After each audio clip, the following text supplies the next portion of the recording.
Boa tarde para você que nos acompanha na rádio IBA Web e no Facebook do Jornal IBA. Eu sou Denis Machado e aqui conosco está o deputado Osmar Terra do MDB. O deputado está em agenda aqui na cidade e aceitou o nosso convite de ceder uma entrevista nova aqui nos estúdios da rádio IBA. Boa tarde, deputado. Obrigado pela presença. Boa tarde, Denis. Boa tarde a todos que estão nos vendo. É um prazer estar aqui. Eu tenho um vínculo afetivo com Montenegro, né? A família da minha esposa daqui, né?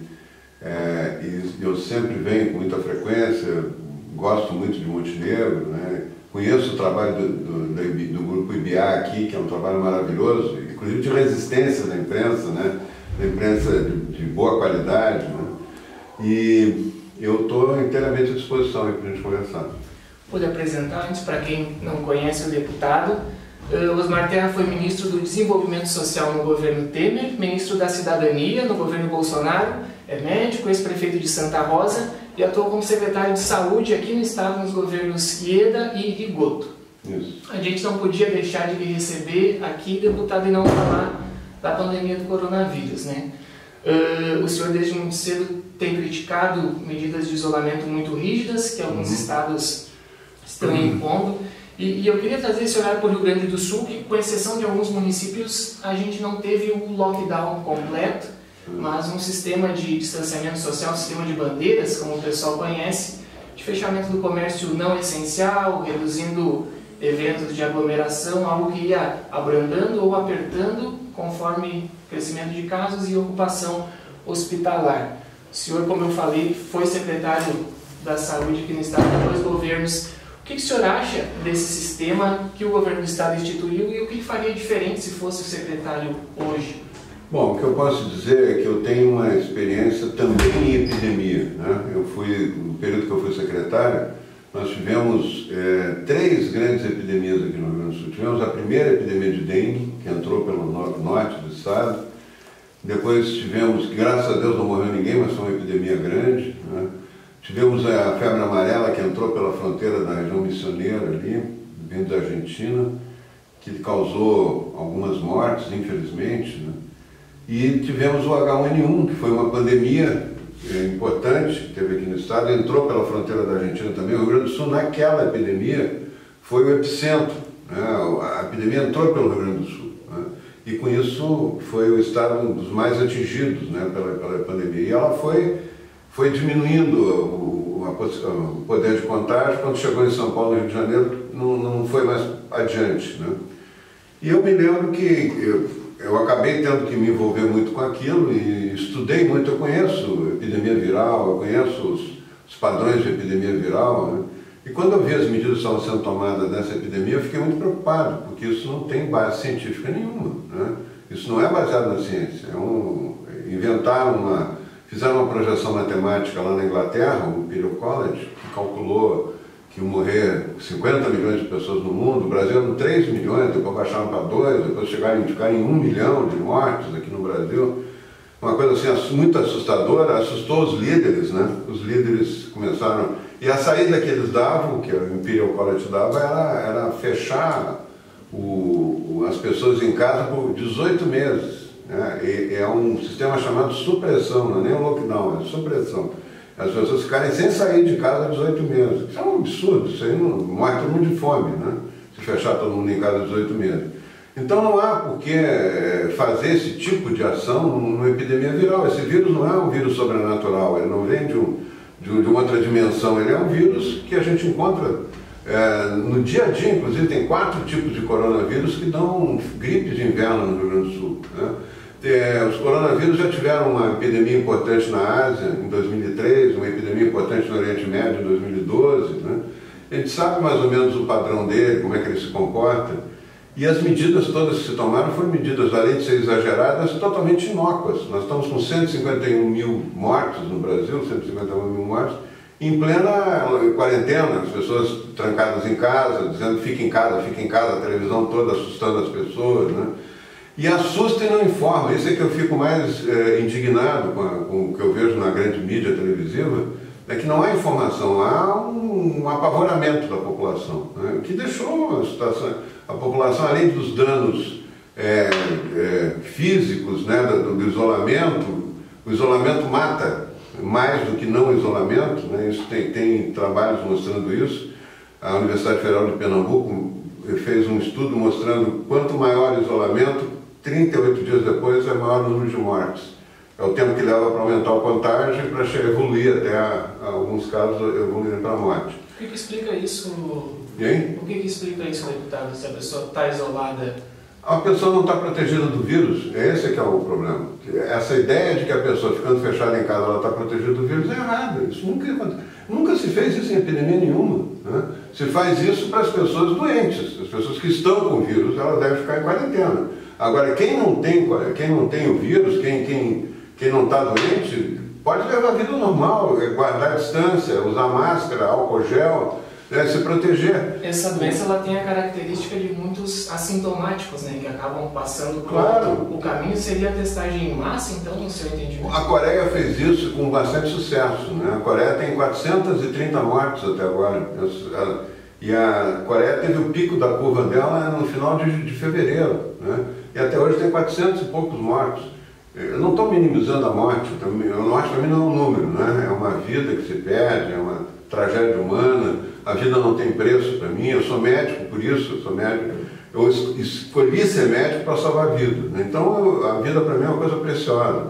Mas as epidemias têm essa característica, elas causam mortes numa escala grande. E essa não é a epidemia que mais causou mortes, né? A gripe asiática em 57 matou 3 milhões de pessoas no mundo. A gripe Hong Kong em 1968 matou 2 milhões de pessoas no mundo. Então foram epidemias piores do que essa, nunca se fechou nada, nunca se trancou as pessoas em casa, né?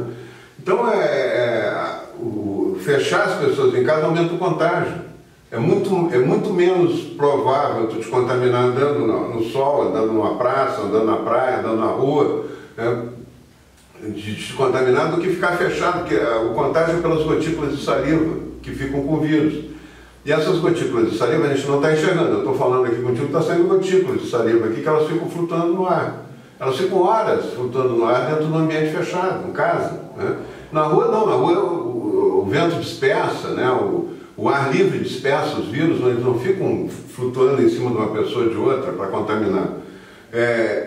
Em cima da mesa de jantar, na hora do almoço, na casa, fica o vírus. Então uma pessoa sintomática que pegue o vírus, né, fora, porque vamos combinar, né, Denis, metade da população está trabalhando, nunca parou de trabalhar, não tem como parar. Se tu parar o agronegócio, toda a cadeia, frigorífico,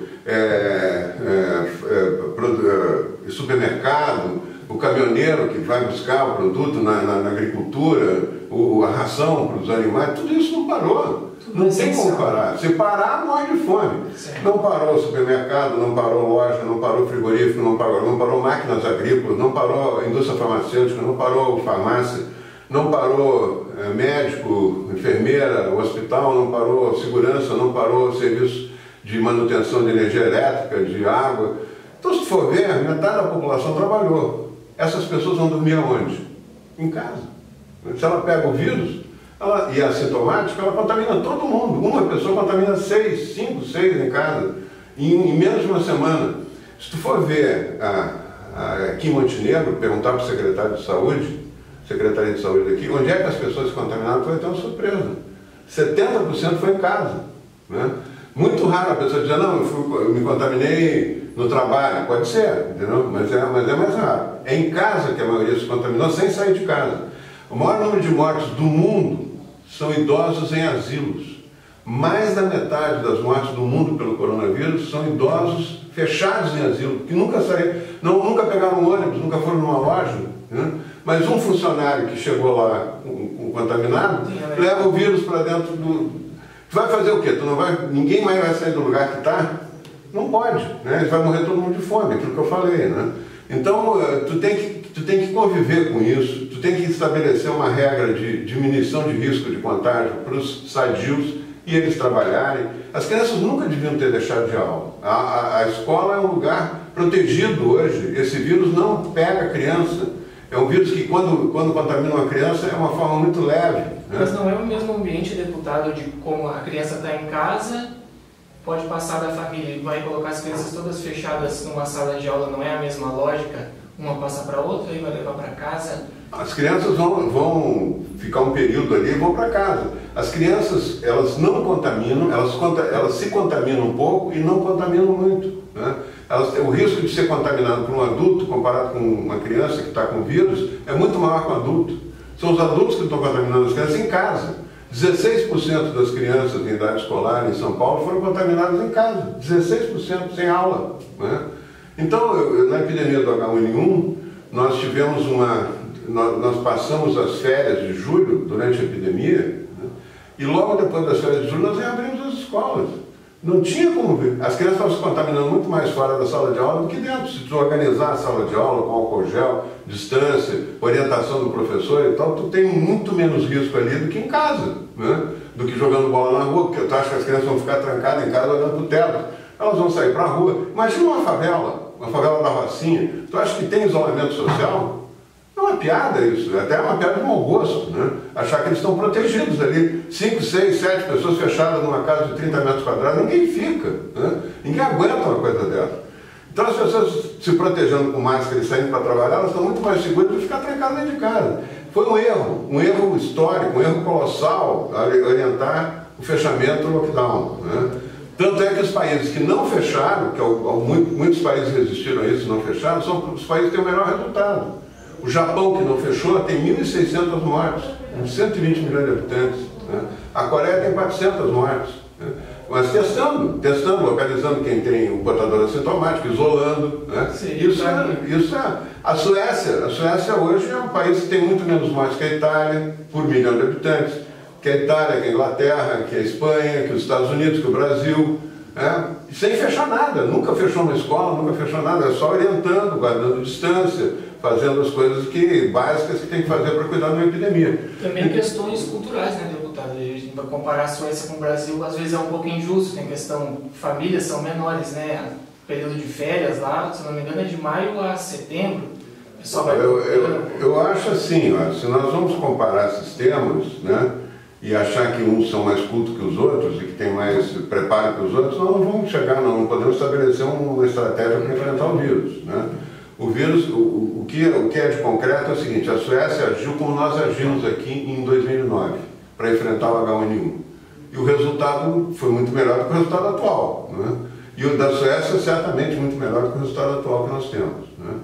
E sem parar a economia, sem parar nada, né? Não é a questão da vida e da economia. A vida e a economia caminham junto, a vida está acima de tudo, né? Mas se quebrou inutilmente a economia, se quebraram as lojas, muitos comércios não vão nunca mais abrir, são centenas de milhares de pequenas lojas que fecharam para sempre, né, no Brasil. Os empregos foram embora, né?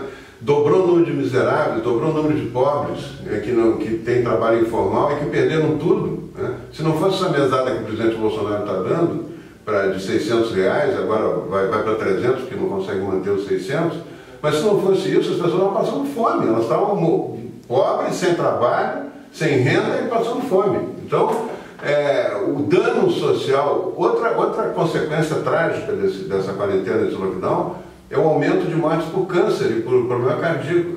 Metade das pessoas que precisam fazer quimioterapia não foram fazer. Com medo, elas ligam a televisão e ficam em pânico, né? A televisão só mostra caixão e morte, e fica em casa, não explica nada. Todas as epidemias têm começo, elas sobem, o contágio, chegam num pico, caem e terminam, todas, e sem vacina. Essa história de achar que vai ter uma vacina para resolver isso aí é uma ilusão. Todas as epidemias terminam sem vacina, depois se cria, leva muito tempo para fazer uma vacina segura. Se tentar apressar a vacina, pode causar um dano maior que a epidemia, né? O que é a vacina? A vacina é um vírus que tu inocula na pessoa atenuado, né? Tu infecta a pessoa para ela poder desenvolver anticorpos e se proteger do vírus mais ativo, que vem da pandemia.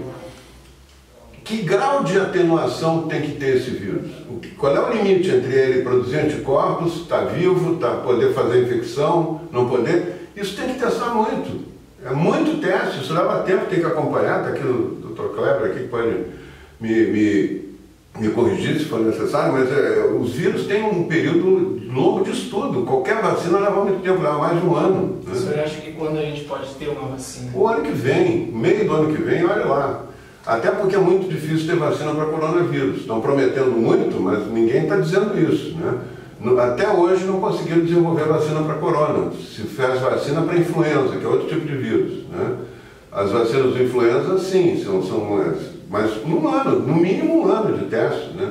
Tem vacinas aí que vai para 4, 5 anos.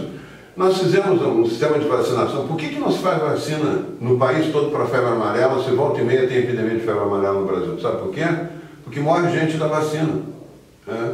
A vacina ela não é totalmente segura, nunca foi. Né? Então, para evitar que haja, só se vacina quando o risco é muito alto da febre amarela. Então, na região que está ocorrendo a epidemia, se vacina todo mundo, mas não se vacina no país. As vacinas não são, elas são muito importantes, elas mudaram a história humana, né, de proteção das pessoas, são muito importantes, eu defendo as vacinas, mas ela precisa ser testada com segurança, não é marcar data, como eu vi o governador de São Paulo marcando uma data para começar a vacinação, isso não existe. Não tem segurança nenhuma sobre isso. Quem que vai garantir essa segurança? Essa segurança são os testes, cumprir o protocolo de testes. Mas se liberou, como é que eu, como cidadão, vou saber que seguiu todos esses trâmites? Não, mas a Anvisa regula isso, né? A Anvisa tem que regular, se a Anvisa der o aval, ela assume a responsabilidade pelo resultado, né? Então, mas a Anvisa exige, no mínimo, 3 tipos de teste, 3 escalas de teste, grau de teste, e observação de meses para ver se está funcionando ou não. Para a gente encerrar, deputado, eu queria voltar um pouquinho na questão do distanciamento, dos lockdowns, enfim. Lá em março você tinha aquele argumento de não, vamos trancar um pouquinho as coisas para conhecer melhor a doença, que ainda não se conhecia, e preparar o sistema de saúde. Se não tivesse entrado essas medidas, não seria apostar com a vida das pessoas? Talvez a gente tivesse uma situação muito pior hoje, não tivesse tido tudo isso? Esse argumento é um argumento errado, na minha opinião. Né? Tudo pode ser pior. É só tu dizer, não, vai morrer 50 milhões de pessoas, 100 milhões de pessoas. Ah, mas morreu 1 milhão, 2 milhões, 3 milhões. Ah, mas tá vendo? Podia ter sido pior. Isso não é um argumento científico. Né? A ciência, nós temos que nos basear na ciência. O que a ciência mostra? O acúmulo da experiência de todas as epidemias, a cada 10 anos, 15 anos tem uma pandemia. Né? Então, se nós vamos quebrar tudo, fechar tudo, trancar todo mundo em casa, cada epidemia que tiver, acabou a humanidade, entendeu? Não tem um futuro nenhum. Então, o que se vendeu naquela época aí é um conceito básico de controle de epidemia. Tu tem que formar a imunidade coletiva. É a única maneira que termina a epidemia. Todo inverno tem epidemia viral. Todo inverno tem. Por que aumenta as gripes até um determinado dia, em geral até a 3ª semana de julho, no nosso inverno gaúcho, e depois termina. Termina sozinho, sem vacina. Por que faz isso? Por que acontece isso? Porque as pessoas o número de pessoas com anticorpos para o vírus aumentando, até para os assintomáticos, as pessoas que têm contato com o vírus e não sentem nada, vai aumentando, o vírus não consegue mais contaminar com a velocidade que ele contaminava, começa a cair o contágio e o vírus termina. Todas as epidemias virais são assim, todas. Se tiver um surto de sarampo aqui, que o pessoal não se vacinou, vamos supor, aqui numa escola, vai terminar assim também, vai contaminar um determinado número, termina e cai. Esse vírus, o coronavírus tem uma particularidade, ele tem de 70% a 80% da população é imune ao vírus. Não tem, isso é um cálculo feito pelo Carl Friston, que é o maior pesquisador europeu nessa área. E ele mostra que de 20% a 30% só das pessoas têm risco de se contaminar, são os que a gente chama de suscetíveis. Né? Quando chega na metade dos suscetíveis, o vírus começa a perder a velocidade de contágio. Ele vai encontrar muita gente com anticorpo, começa a morrer em maior quantidade do vírus, e vai caindo o contágio e vai terminando. É assim que termina a epidemia. É um ciclo de algumas semanas. Sobe em 5, 6 semanas, cai um pouquinho mais, em 7, está caindo em 7, 8 semanas, e vai terminando. Né? Mas essa alta transmissibilidade não foi o que assustou? O que se fez no começo foi dizer, essa imunidade coletiva, ela é, só não conhecendo ciência que pode defender alguma coisa diferente. A imunidade coletiva é o único caminho. O que eles diziam no início, os que eram a favor da quarentena e do lockdown? Que fazendo a quarentena e o lockdown, ia ter o contágio do grande número de pessoas, mas ia ser mais lento o contágio. Então ia dar tempo de preparar a rede, né, hospitalar para atender e depois ia terminar. Ia fazer o efeito de rebanho, eles chamam de imunidade de rebanho, né, ia fazer a imunidade de rebanho. Tanto quem era contra o lockdown quanto quem era a favor falava em imunidade de rebanho. Só os que achavam que tinha que ser mais lento, tinha que durar mais tempo o contágio, mais dias de contágio, e outros achavam que tinha que deixar e proteger. O que aconteceu? O vírus, com tudo fechado, com quarentena, as lojas fechadas, lockdown e tal, o vírus subiu em 5 semanas. Ele cumpriu o ciclo dele. Ele não deu a menor importância para o decreto do governador. Ele contaminou em casa e fora de casa, aquilo que eu te falei. Dentro de casa o contágio era tão grande quanto fora, até maior fora de casa. Então o vírus subiu, desceu, não deu bola para o lockdown, né, nem para a quarentena. E não afetou nada. Em 2009, nós aumentamos em 30% os leitos de UTI em 3 semanas. Tu não precisa ficar com tudo trancado 5 meses, como nós ficamos aqui no Rio Grande do Sul. A Argentina ficou 5 meses e não adiantou nada. A Argentina está lá com a maior mortalidade do mundo. Está evoluindo para ser o país com a maior mortalidade do mundo, com tudo fechado, né? Isso não resolve, né? E o Rio Grande do Sul não tinha vírus circulando. O vírus não entrou por aqui, como foi em 2009, ele entrou para o Rio Grande do Sul, o H1N1. Dessa vez não, ele entrou para São Paulo, Rio, Nordeste, Norte, pelos eixos comerciais e turísticos. E no Sul não tinha vírus. Com o inverno aumentou o contágio. Então nós ficamos 5, 6 meses praticamente sem vírus, com pouco vírus, pouco contágio. Quando veio o inverno, levantou todos os vírus, aumenta o contágio no inverno. Daqui aumentou também, o coronavírus aumentou e caiu já. A epidemia está indo para o fim, né? Não há por que ficar mais apavorando as pessoas, né?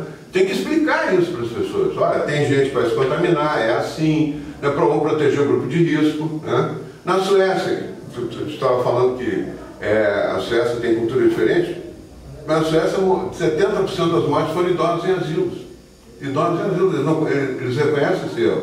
Eles tinham que ter protegido o asilo. O asilo tem que ter teste toda semana para quem trabalha no asilo. Eu estou dizendo isso desde março, né? E no Brasil ninguém levanta a bola para isso. Pode pegar a mortalidade que tem aqui no Rio Grande do Sul, inclusive, a maioria é em asilo, né? Então tem que ter ciência para fazer isso. Não é aquela ciência do ministro Mandetta, ciência, e não propunha nada.